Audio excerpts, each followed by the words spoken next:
Hello, this is Dumont. I'm here to talk about, once again, the cartoon show of Bakugan, this time Season 2.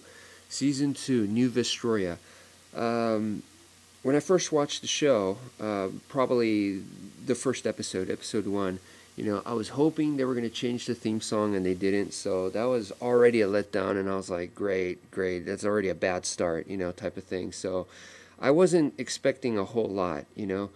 And as I watched the other episodes and stuff, let me say overall, I thought it was really, really good. I liked it a lot, actually, better than the first season.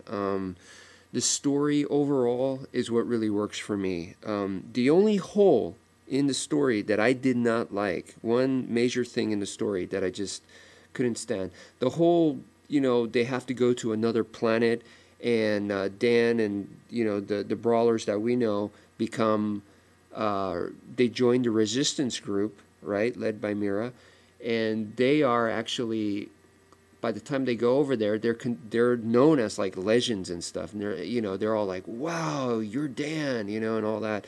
So that was kind of cool. And okay, so they're like this resistance group, and they have to be kind of like hiding in this awesome gigantic base that moves around. So it's like this giant vehicle base that is very reminiscent of like Mask, or if you've seen Gundam, it'll be like the white Noah base, very Power Ranger-esque. I love that. That's fantastic. And them being the Resistance is almost like like Rebel Alliance in Star Wars. So once again, very, very good stuff that they are doing there. And then the fact that in this planet, right, Bakugan tournament championships are like the most popular thing ever. It's like the biggest sport, or if you can call that a sport, but they treat it like a huge spectacle, almost like the Roman gladiator days. And once again, that is super awesome. That works very well with me. Another great part of the story. Now, the part that fails is that everybody thinks that the Bakugan do not have feelings, that they're not living, breathing creatures with souls and stuff like that. They just think that they're like, I don't know, robot monsters or something. That to me is very, very weak. How could you not know? It's so obvious. So that part is the only part that I didn't like. Everything else I think is just awesome. Like I said, it goes very, very well, works well for me. But that part was very, very weak.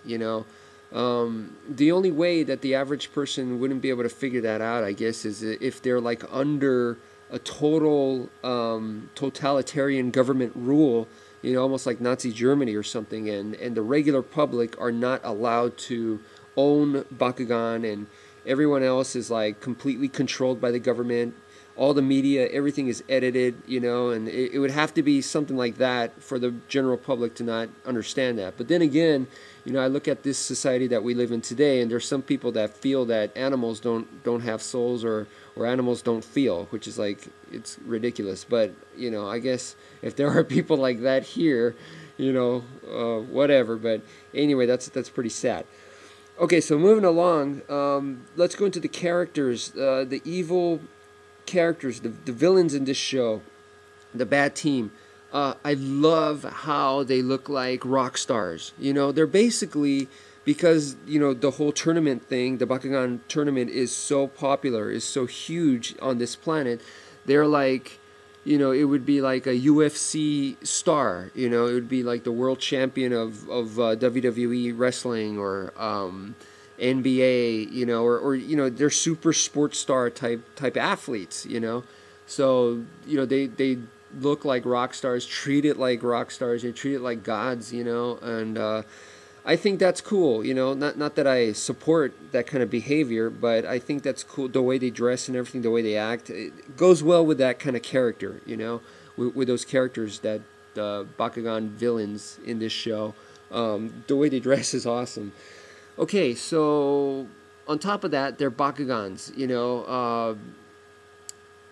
this time around we have Spectra. Of course, he's wearing a mask, just like Masquerade wore a mask. I like Spectra's mask way better. Masquerade, in a way, almost didn't look that evil. You know, I mean, after a while, you get to know his character, and he was a bad guy for a long time, and you know, whatever. But if you just took a glance at them, Spectra looks more evil. He just looks cooler, in my opinion. So Spectre's awesome, and then dude, if you're talking about Helios, you know, and the voice of Helios is pretty cool too. You know, I'm not even gonna try to do it, but you know, it's like forget it. Drago. You know, I can't do it. But anyway, he has this awesome voice, and then Helios becoming, you know, like this cyborg Helios and everything. Very, very cool. And then the toy line, obviously, you all know, reflected the Maxis Helios that we got and everything. Man, did this season 2 was really, really good for Bakugan. They did a really good job. Let's see. Oh yeah, you know, some other awesome characters like Brontes, Hades. I mean, these are all, to me, you know, some of my favorites that came out. You know, very, very nice. And then they brought back Klaus. You know, just, I mean, one of my favorite characters from season 1, if not the favorite character, plus Cyranoid. They brought him back, you know. Very, very cool. So season 2 to me is a definite winner. Season 3, so far the toys have been out and everything. You know, I don't know how it's gonna do. You know, I hope it does very well. I really do. You know, I'd like to see Bakugan do very well, but I don't know, folks. You know, we'll just have to wait and see.